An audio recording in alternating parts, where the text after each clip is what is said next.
Yeah, go ahead. So we're going to go ahead and get started. Hopefully more people will show up as the throng downstairs starts to unravel a little bit. But before we get started, would it be okay with everyone if we record this session? I think only the presenters are going to be on camera. Okay, thank you. So my name is Geeta Aneja. I'm a fourth-year doctoral student here at Penn. And in the spring semester of last year, I worked with Dr. Flores to think about the ways that translingual writing can provide new insights in TESOL master's programs, and particularly with pre-service teachers, because this is something that hasn't really been done in this way before. So I'm going to talk a little bit about kind of the background of the course, the theoretical framework that went into it, kind of our rationale for why we were doing what we were doing. And then our other three presenters were our guinea pigs. They were students who were in the course with us, and they're going to share the projects that they were working on, as well as a little bit about what they thought that the benefits, or maybe some of the reservations about this kind of work is, as well as how they're taking some of these ideas that we were presenting and actually using them in their own classes, because now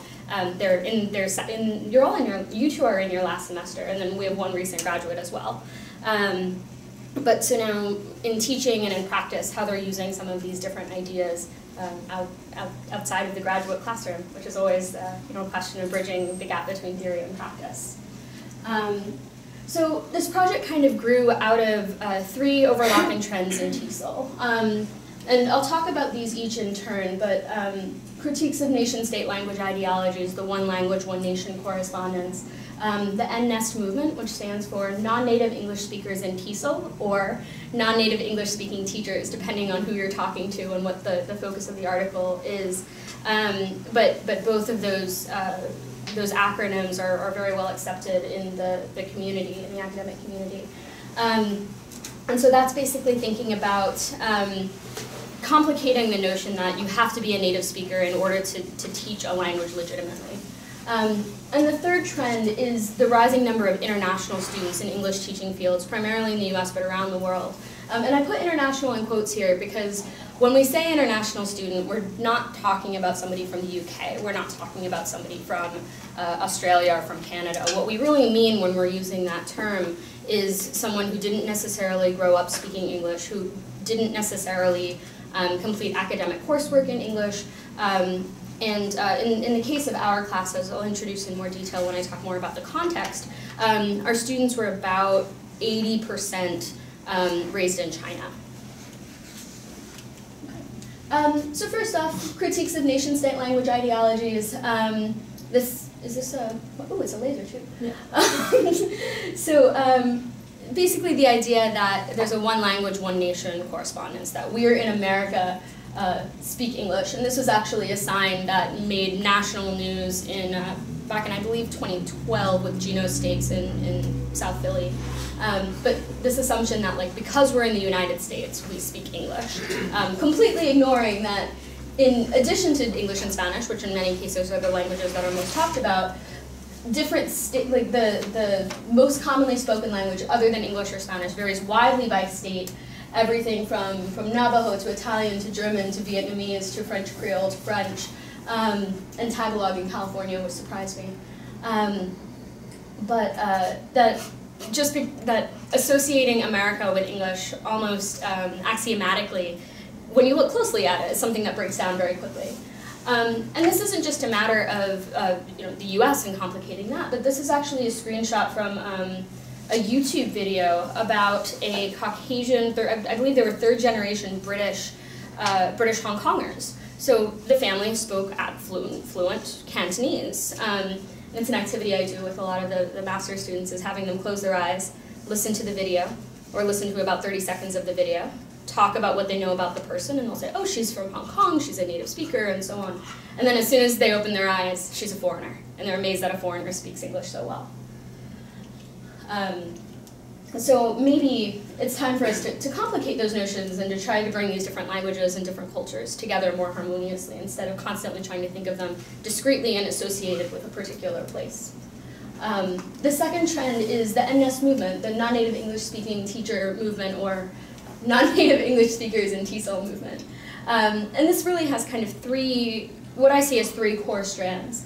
The first is moving away from kind of inner circle notions of legitimacy, that the only legitimate forms of English are spoken in the US, the UK, Canada, and Australia, and instead thinking about places like South Africa or India, where English is an official language. There are certainly monolingual speakers of English that live in these places, but they're not stereotypically thought of as being English speakers or being native English speakers. And moving away from those inner circle notions towards a notion of world Englishes, in that different varieties of English are spoken in different places, and they're equally legitimate. It moves away from the notion of idealized native speakers of a language, and instead that a native speaker, Chomsky's idealized native speaker here, right, that by being a native speaker, by growing up speaking a language, you are the unquestionable and equivocal grammatical authority. And instead moving towards a contextualized understanding of language in use. That language is highly contextualized, it's a matter of negotiation, it's not a matter of appropriateness in different settings, and there's not one correct way of communicating. There's also kind of an activist component of the NS movement, which is moving away from preference of nativeness in language educators. So in 2010, a survey was done of, or an analysis rather was done of ads for English teaching jobs around the world posted in Dave's ESL Cafe, which is a very popular website for finding English teaching jobs, as well as the TESOL International Job Board. And I believe it was Ali Fouad Salvi who did this. And he found something like 60% of the ads specified native speaker, and of those more than half specified a particular country of origin or a particular accent or a particular passport that someone needed to have. So moving away from the notion of nativeness, which is in quotes because it's really a very loaded term, as I was saying earlier. It's not just someone who grows up speaking a language, but rather someone who grows up speaking a very particular variety of a language, often with a specific accent, and with a particular lexicon. And maybe even, again, with a particular passport or a particular skin color. And instead moving towards notions of professionalism, knowledge, skill, and kind of the more kind of pedagogical aspects of teaching. The third trend is the increasing number of international TESOL professionals and students. So according to David Crystal, over 75% of English teachers speak a language other than English in the home. And this is of course around the world. There's also a continuing increase in international student enrollment in TESOL programs. So one thing that we've started to think about, and that I've started to think about in the classes that I teach as well as in my own research, is how we kind of negotiate having this very large influx of international students who are kind of getting inundated with this very nativist discourse in terms of sounding native-like in an oral proficiency interview or demonstrating native-like fluency or things like that, whereas they may not necessarily personally identify as being native speakers of English. It's also something that we're starting to think about in terms of our classes. So regardless of qualifications, NS often experience hiring discrimination, people underestimating their language ability or their teaching ability, and deficit framings of their abilities in the classroom. And for obvious reasons, these teachers are often more likely to have negative professional self-esteem, workplace encounters, and that sort of thing. So this is something that kind of, these three strands kind of came together for us to address in this project. So we were thinking about, what do we do about these issues? How do we address them in a classroom in a way that's still relevant for our students? And so these are kind of three principles that we came up with. The first was creating spaces where these discussions are welcome, where we can talk about issues of language variety and legitimacy and race and ethnicity in the classroom without seeming like we're discriminating against anyone or without people being uncomfortable or feeling judged. Kind of one way of doing that was to legitimize the lived experiences of language teachers and encouraging them to bring in other ways of communicating into the classroom that might reflect different aspects of their identity that wouldn't necessarily be welcome in a quote-unquote typical graduate classroom. And the third is contextualizing language teaching in addition to language use, so that the variety of, I always remember, I taught in Hong Kong for a little while, and clearly I speak American English, I write in American English, And I was constantly having my English corrected by my students in Hong Kong because I would say things like trash can instead of rubbish bin. And there were times when they would have no idea what I was saying. And so it's not just a matter of contextualizing language use, but also making sure that I was using pedagogical methods that were more appropriate for those contexts instead of kind of perpetuating the issue of the exportation of English language teaching methods in addition to the English language itself. We took a project-based approach in a sociolinguistics and education course. So I'm going to talk a little bit about the context itself. This course called Sociolinguistics in Education is taught every year, I believe every semester here at Penn, but Professor Nelson and I were teaching it here in the spring of last year. It's a graduate level course. The students are either TESOL students or intercultural communication students doing a Master's of Science in Education. There were also a few PhD students. There were, I believe, 2 PhD students who were in one of the sections. There were 2 sections, about 16 students per section, and the majority were from China. We did have some from, we have a representative from Korea here as well, but you know, she's going to complicate what I just said whenever she presents, I'm sure. And so essentially the project was they produced a translingual writing project, which, and I'll talk more about what a translingual project is in just a few seconds, but essentially they submitted 3 drafts, and with each draft was a reflection. So they were welcome to use any communicative resources they wanted, different languages, different colors, pictures. We had a student who was a musician who chose to write on staff paper, any number of different things. The only thing was that whenever they wrote their reflection, they had to address the communicative decisions and the stylistic decisions that they were making. Between drafts 1 and 2, they met with a peer. Every student was paired up with a peer, and they would give each other feedback.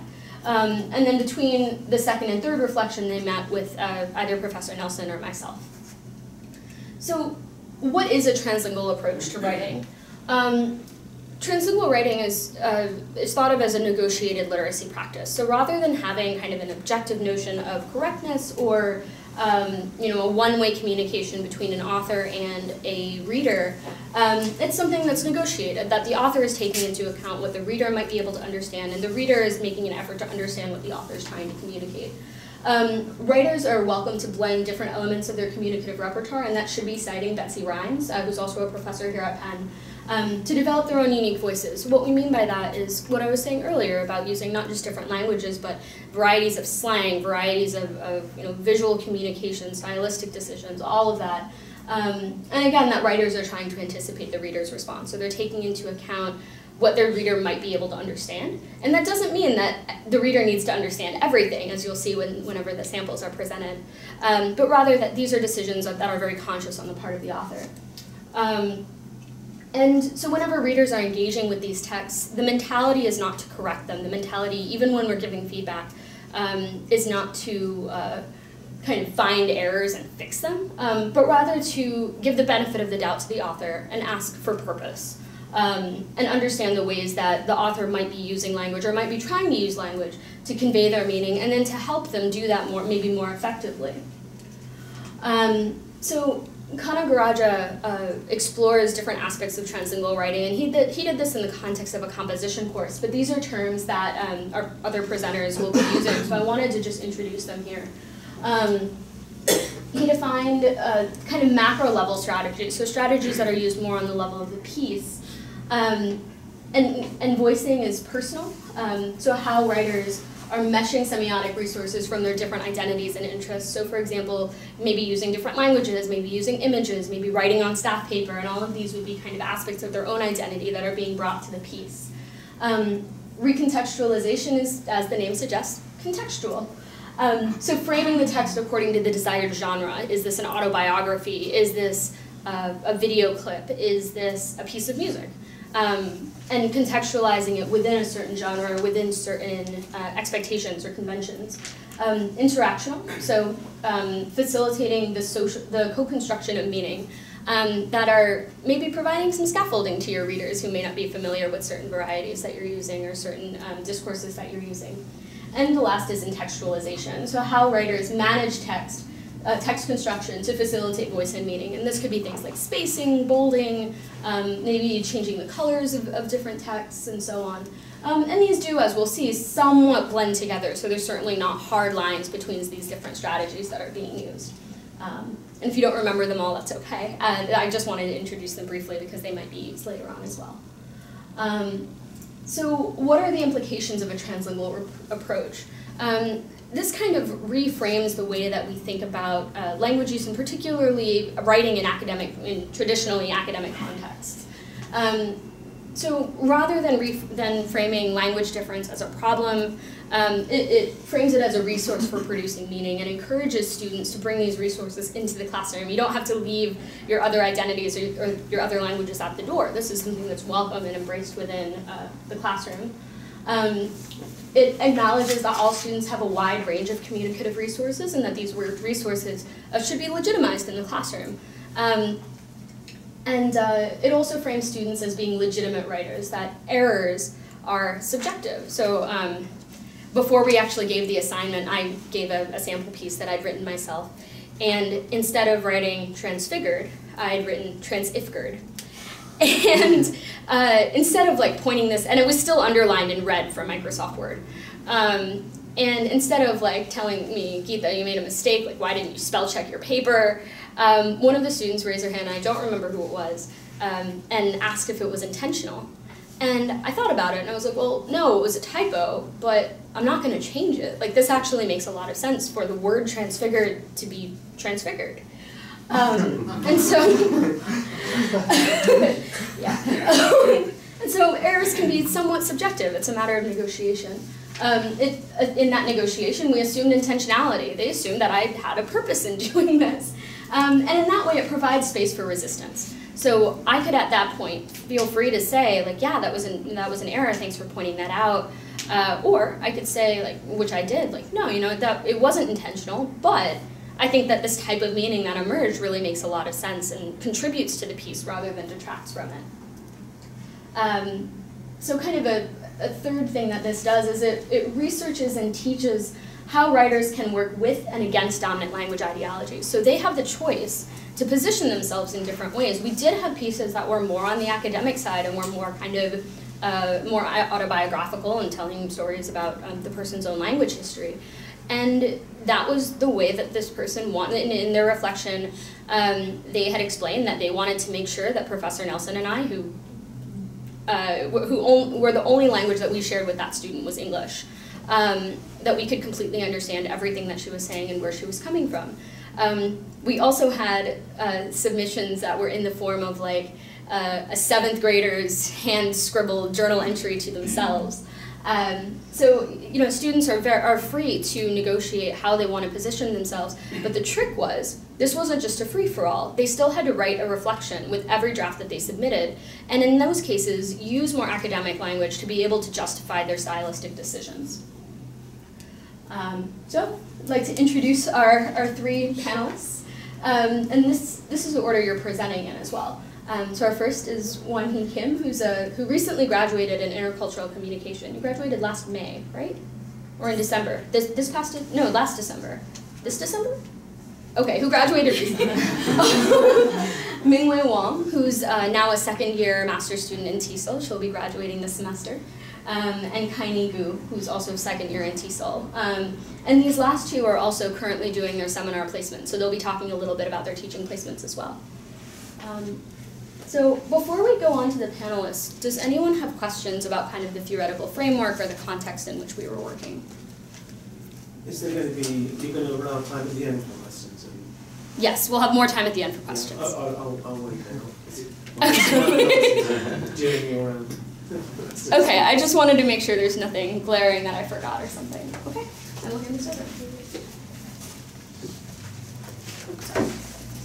Oh, do you want to hand out your copies? Hello, my name is Wanhee Kim, and I'll be presenting about my translingual project with this title, Producing a More Audience-Friendly Translingual Piece on My Identity Negotiation. As you can assume from the title, it was about my identity negotiation from moving to and going back to Korea and America. So maybe perhaps it wasn't a traditional or typical form of biography, but I would still say it was a biography. The genre of my translingual piece was biography because it was me narrating about my self-identity negotiation.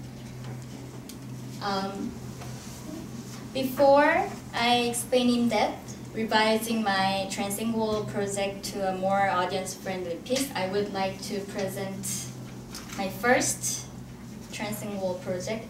This is also going around there. And then in this, I used 4 different languages: Korean, traditional Chinese characters, English, and Spanish.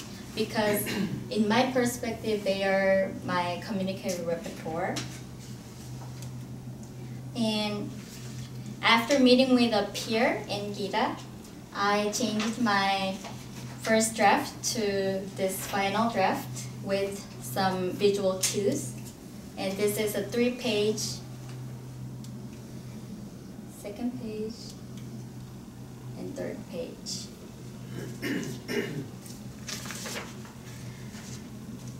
So as you can see, I made a huge transformation from my first to final translingual piece. And the reason why I wanted to make it to a more audience-friendly was from questioning myself whether I'm okay with the fact that the audience not getting whole meaning of my translingual piece as my identity negotiation.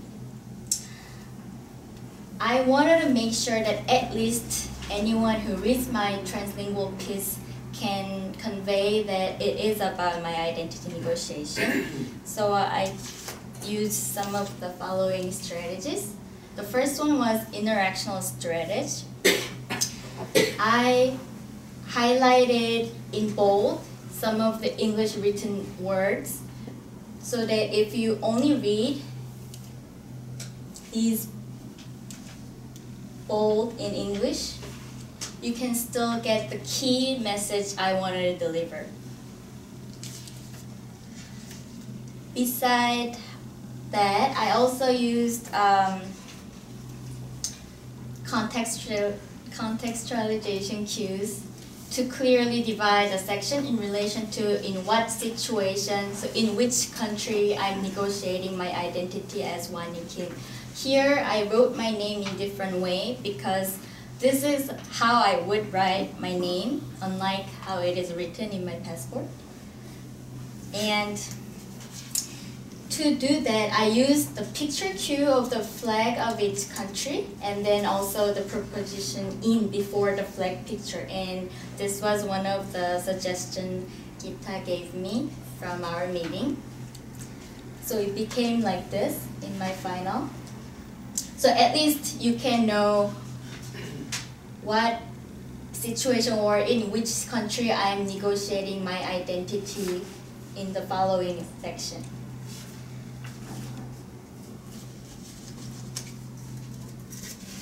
And beside the flags, I also try to organize my paragraph with the written language per se.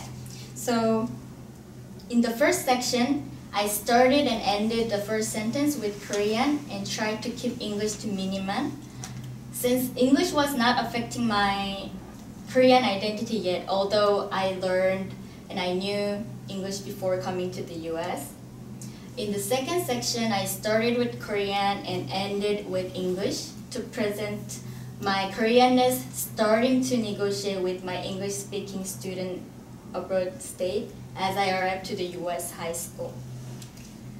In the third section, I started the first sentence with English and ended with Korean.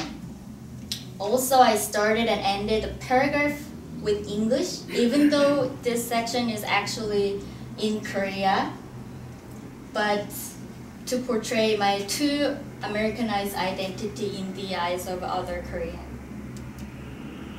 In the last section, I tried to keep English to maximum and use less Korean and traditional Chinese characters. Since my current identity negotiation is here in the US as a graduate student whose predominant English usage is closely related to standard English. Also, I used different usage of the same grammatical device in each country using ellipses. So in Korea, we use dots in the middle, like center aligned, to show ellipses. Whereas in the US, it's like period marks at the end, at the bottom, location next to the word. So when I was writing about my self-identity negotiation in Korea, I used that one, and then when it was in the US, I used this one. In conclusion, I would like to briefly state my personal thoughts on the Translingual project as a student. First of all, it was a unique opportunity for me to present my true feelings and my ideas about self-identity negotiation in a real academic setting, which is very rare. Also, through doing that, I felt my first language, Korean, and my identity as a Korean, but studying in the US, that can be welcomed and accepted even in the course at school level. And then in conclusion, with the combination of reflection paper, like it was in this course, or with some other combinations, I think translingual piece can be an appropriate assignment to be graded, because the translingual project can be a powerful open door for language or ethnic minority students to genuinely demonstrate their feelings and thoughts on a written or in different ways, in different forms of assignments. Also, in this way, I think perhaps the classroom can become a more inclusive and culturally responsive place. So now, Mingyue will further elaborate on how to incorporate translingual project in a teaching setting as a teacher's project perspective.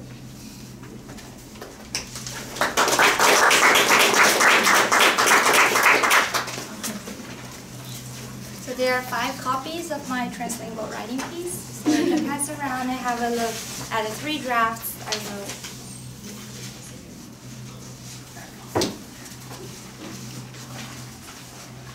So my part was a little bit interesting because while I'm doing this presentation, while I'm writing this, and while I was rereading my drafts and reflections, I felt like I was solving puzzles, a lot of puzzles. So we're going to look at all these puzzles and see how these puzzles can be solved. So the first one is about puzzle number 1. It's about the genre. So as you could see, I wrote it's a mini diary and recording the 5-day trip. I went to Orlando with my friend. And in the final draft, I kind of use English, Chinese, pictures, and charts. So all these kind of meshed language practice and fluidly.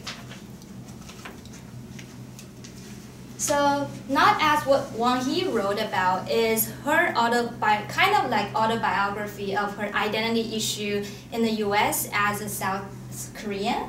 So some of you might ask, why didn't you write an autobiography or a story about how you learned the language? It's a sociolinguistics class, right?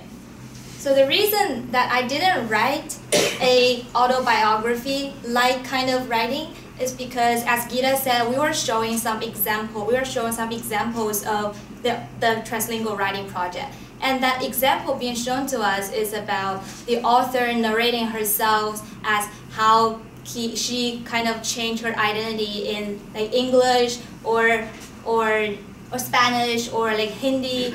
So I felt like after reading that, I was restricted to her writing style and her kind of language practice. So you can see how powerful language is, right? It's that even if reading something, you feel like you are being assimilated to someone else's writing style. So that's why I want to jump out of this thought and to try to write something new. So this is about the genre. And let's see some strategies I used here in my translingual writing project. So on the first page, after this chart, there is a sentence like, we went to the 亚洲超市, this is Chinese, days before our trip and bought some snacks and beverage, such as, and the following three are the names of the snacks. And then, in the first draft, I add some pictures to these three snacks, and this means etc. So after I talk with my peer reviewer, who is also a Chinese, well, probably you thought that, well, both of you are Chinese, why do you need to add these pictures? It's because she and I, we had different perceptions towards this word. So this word, in my perception, is a snack, but in her perception, it's an entree. It's instead of like snacks, small things. So I was like, wow, we're both Chinese. But it seems like the perceptions still vary, right?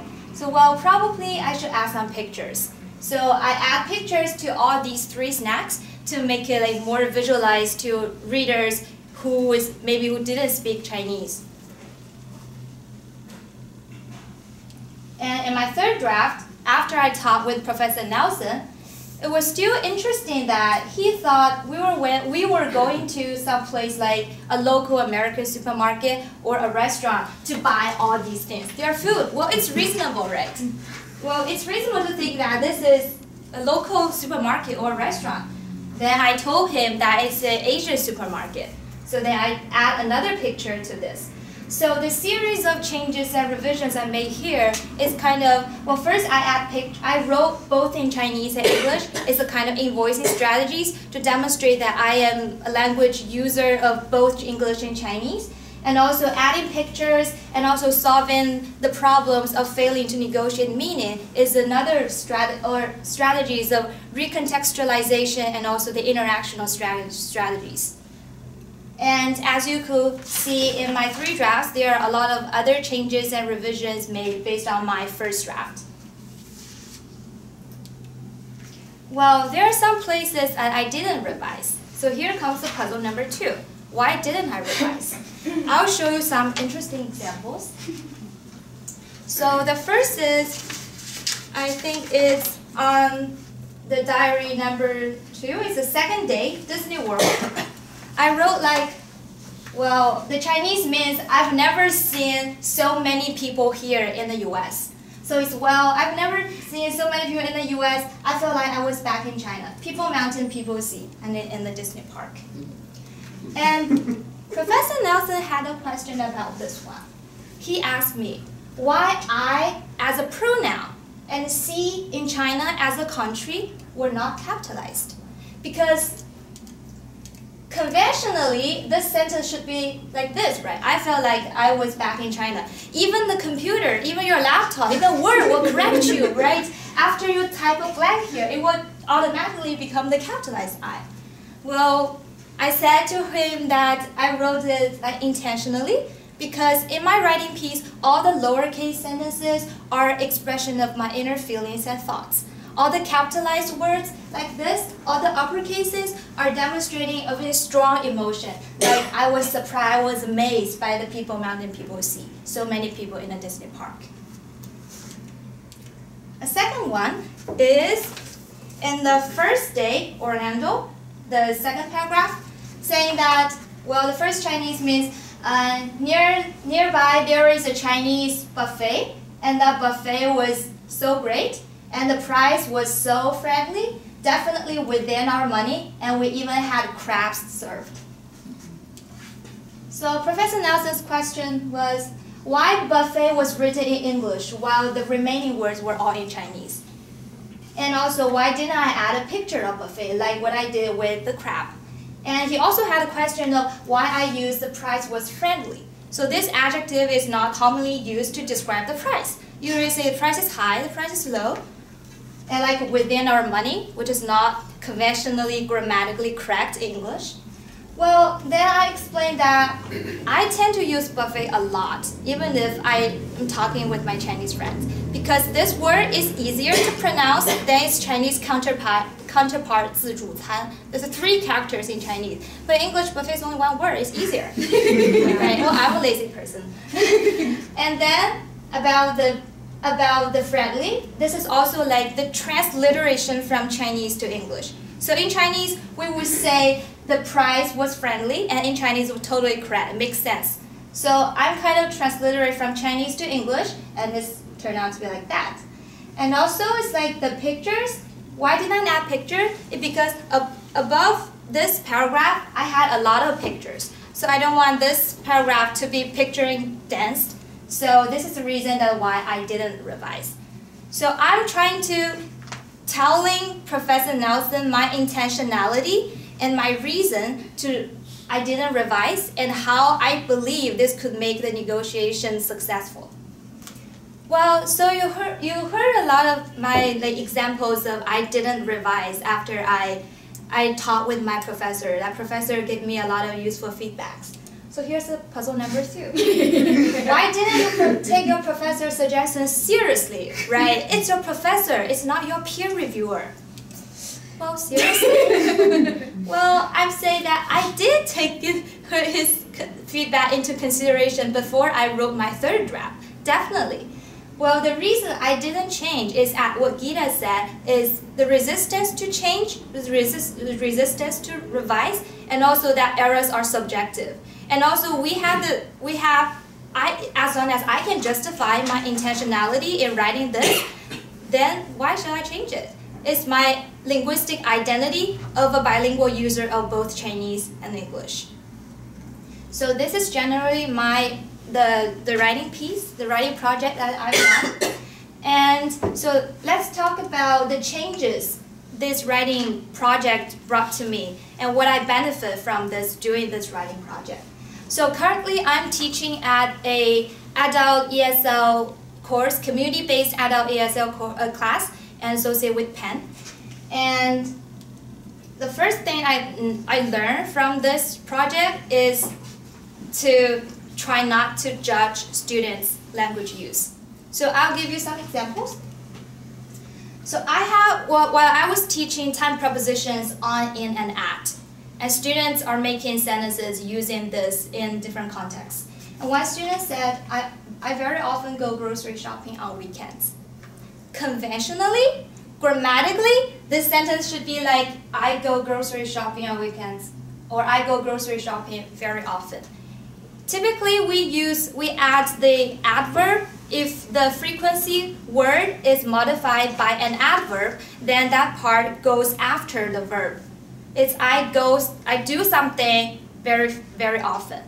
You can say I often do something, but if you say I very often do something, it's not conventionally correct. It's like I do something very often.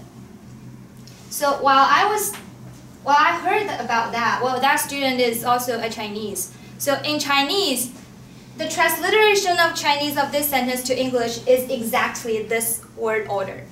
So this helped me to rethink of the students, the role of their L1 is that perhaps what I did in my writing projects, I translated a lot of things from Chinese directly to English, like the price was so friendly, which is not commonly seen here in the US. So I think it's a benefit to think of students' role of L1, and it will be more helpful even if I do not share the same L1 with the students. So what if they make some errors? Or did they do that intentionally? Or it is because of their L1 practice, or they are trying, as what I did, is to show the identity of the language used in both English or Spanish or Chinese. So a second example is I had a student who came from Czech Republic, and she tended to write everything capitalized, every letter capitalized, name, address, like in-class writing activities or giving us feedback, everything in capitalized. So I didn't have a chance to ask her, but in the future, if I have this kind of student again, I'll probably ask her whether she did that intentionally. was that her intentionality to write the letters all capitalized? So I'm not saying that we can allow students to do whatever they want in reading or writing, but it is under the prerequisite that they were aware of the social practice, the social impact, the social value, and the implication of the conventional use of language. So if they know that there is kind of a rule or a conventional use of the language, but they still insist to doing that, then probably should leave it. It's their kind of inner voice of showing how they use the language, how they mesh the language together or the language practice to demonstrate their language identity. So it is a good question to ask your students why. So never be afraid of asking your students why you do this. And then after we ask the students whether they revise or not, as what I did. I didn't revise a lot after I met with Professor Nelson. So sometimes their feedback and questions are legitimate in some ways. So this is also a great point to bear in mind that what students said we should take it seriously and to think about from their perspective instead of comparing to the large context of the language use. So the main point I'm trying to make here is to respect and accept students' language use as they're kind of demonstrating their identity or it's their language writing style or speaking style. Then let's talk about some challenges. As I said, I currently taught in a community-based adult ESL class. So is this translingual writing project applicable to all teaching contexts? Well, bonus puzzle. well, probably not.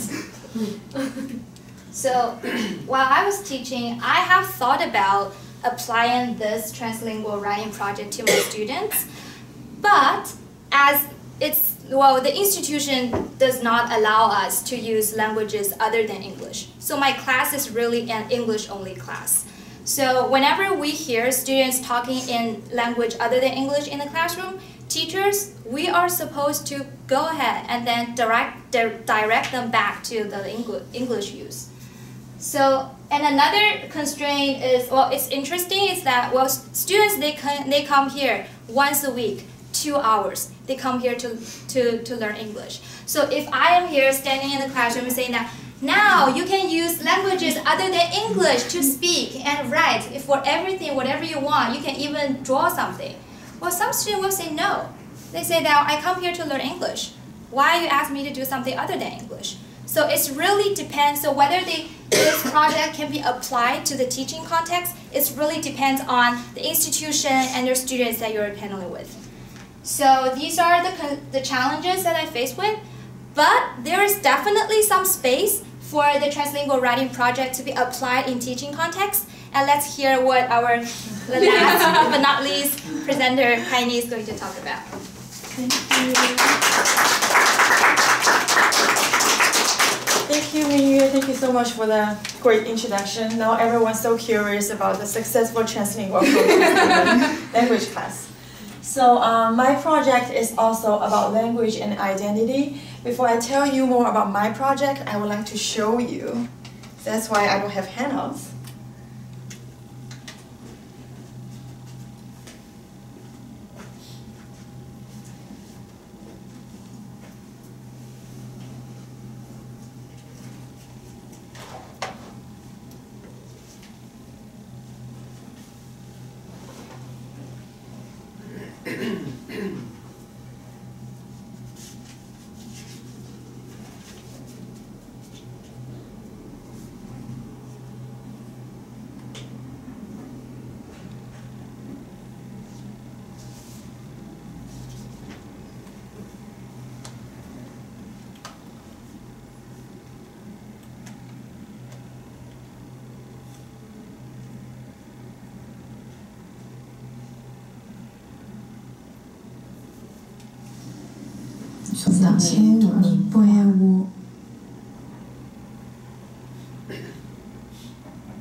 If you ask me where I was wrong, I would say Ningbo.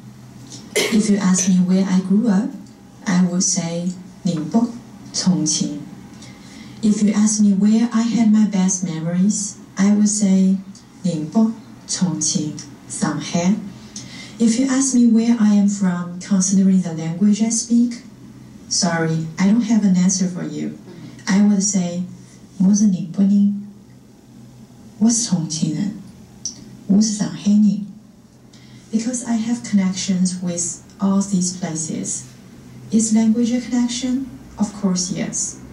So I would say, which language a person speaks doesn't equal where this person is from.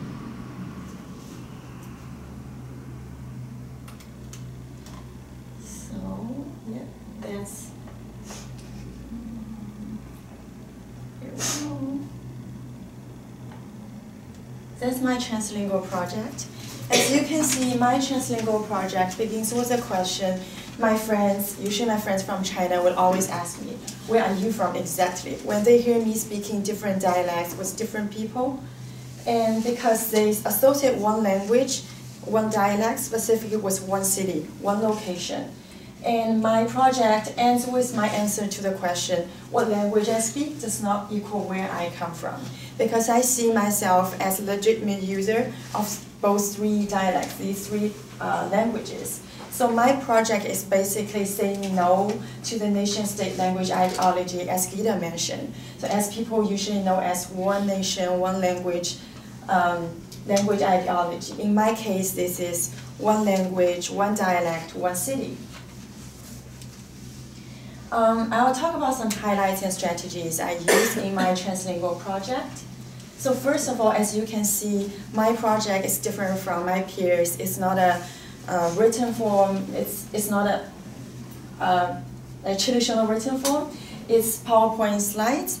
I chose PowerPoint slides because this kind of form opens the possibility of sound.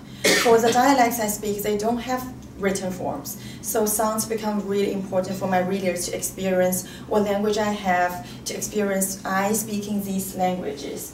And also, when played in PowerPoint with pictures and sounds, it's just like telling a story. And I want my reader to have a full sense of what I'm experiencing. Another strategy is interactional strategy. As you just saw in Mingyue's project, as Wanhee's project, you can see traditional Chinese characters. You can see Korean, but in my project, all the written language you can see is English. This is a strategy I took because English is the language I share with my audience, with my readers. I want to make sure my readers, audience can understand what the message I want them to take away with them. So this is interactional strategy. Also, I use invoicing strategy. For example, as you probably see just now, I assign one color to each language, to each dialect, and one color to each city, because this is how people see my languages, how people see my dialects. These dialects, these languages are totally different. However, in this slide, when I show my landscape of the landscape of my languages, my linguistic repertoire, the languages here like Shanghai dialect, Ningbo dialect, Chongqing dialect, the colors are mixed.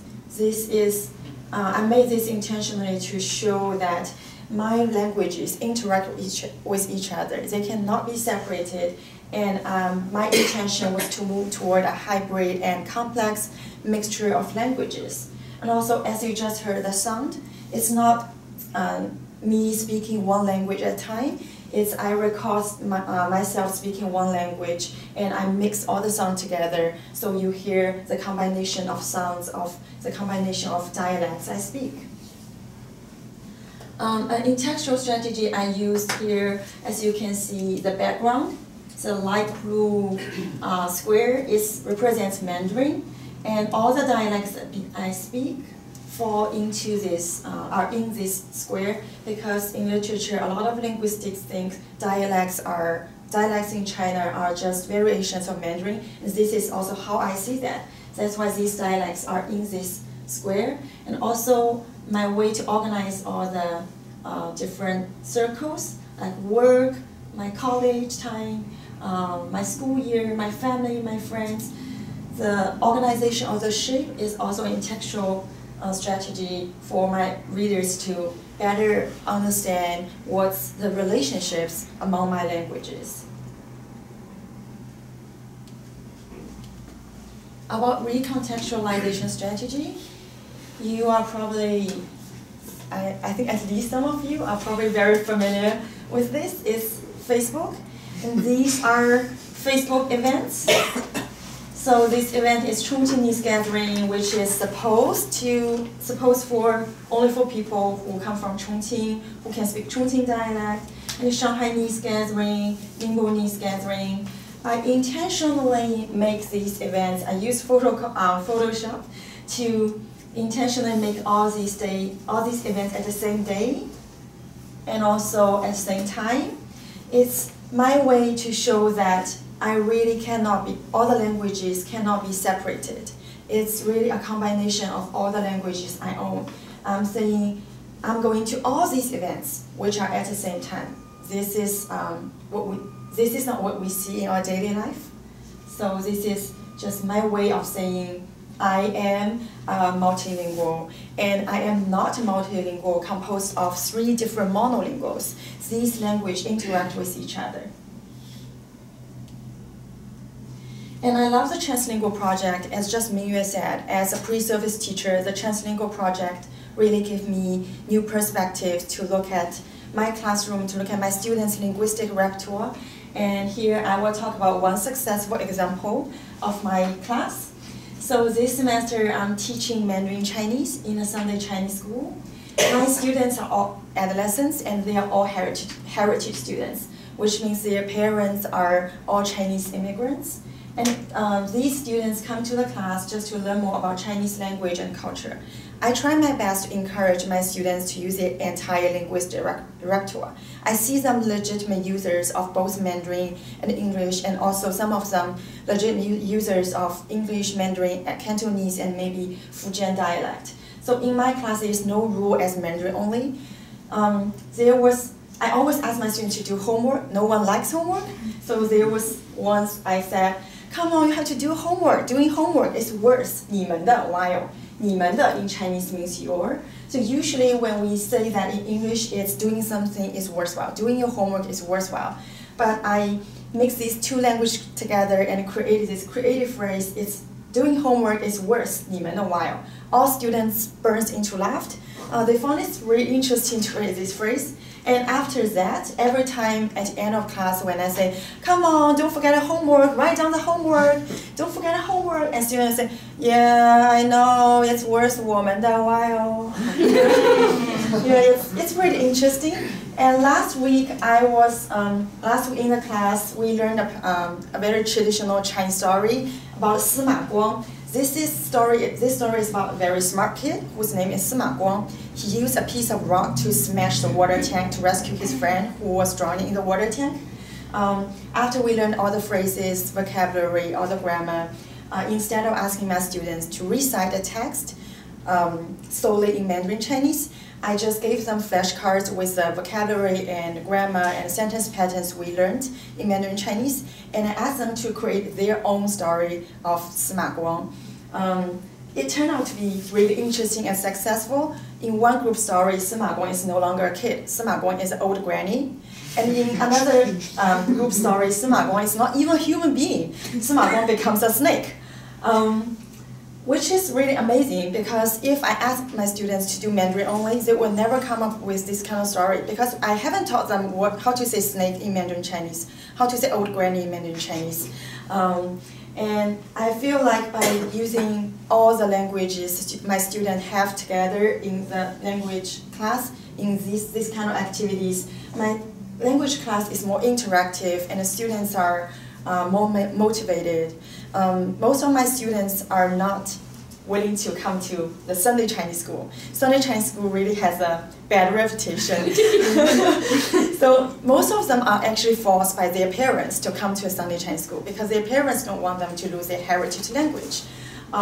So by taking a translingual approach, I can see more and more students get interested in studying Chinese school, and I'm really glad I use this strategy. But translingual approach doesn't always work. In another class I'm teaching is a little bit like the setting Mingyue is teaching. It's an ESL class in a nonprofit organization in Philadelphia. All my students are immigrants and refugees. They are adults. They come to the class to learn daily English. Sometimes we call survival English, because some of them want to find a job, some of them want to learn how to fill in the basic forms like job application form, where to pay the bills, what to say when they go to shops, stores. So in this setting, in these nonprofit organizations, there is a rule called English only in the classroom.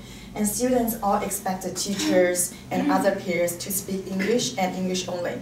Some of my students told me that because they live in a community where people around them share the same language. For example, they live in a Hispanic community. They don't even have to speak English in their daily life. Some of them live in a Chinese community. All of them speak Cantonese. So many students told me that actually this class is one of the very few opportunities for them to be in an English immersion class environment. So that's why students have this kind of expectations, and also this institution has English-only policy.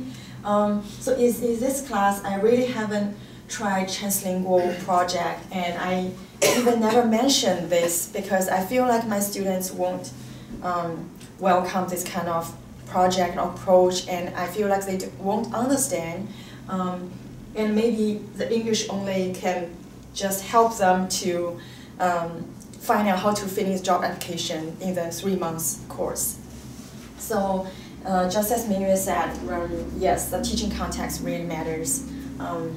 And that's all about my translingual project and my teaching. Thank you.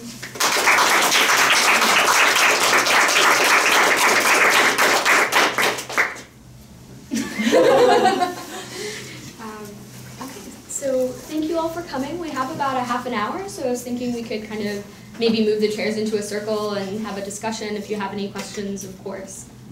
Does that sound good? That sounds like. Okay. 11:30. 11:45. Or is it? No, I think. No, you're right, it's 11:30. The next Yeah. section starts at 11:30. We have like 15 minutes. Yeah. I just don't want to leave. Sorry. Do you want to turn this off now? Yeah. I'll turn this off.